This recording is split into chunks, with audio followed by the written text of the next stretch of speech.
continuous glucose monitoring, where you wear a glucose sensor under the skin that actually measures interstitial glucose, not blood glucose, but can be reflective of blood glucose, can be used in pregnancy.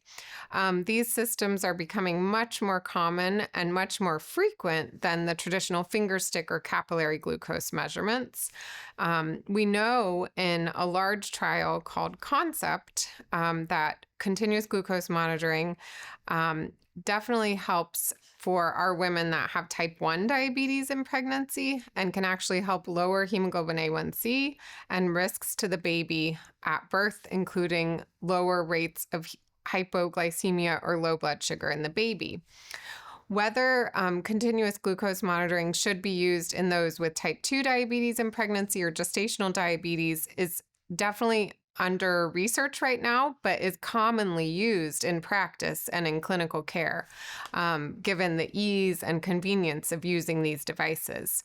However, what target glucose and what range we want to keep pregnant patients with type 2 diabetes or gestational diabetes is not clearly defined yet. That we know that at least 70% in a pregnancy-specific time and range is recommended for type 1 diabetes.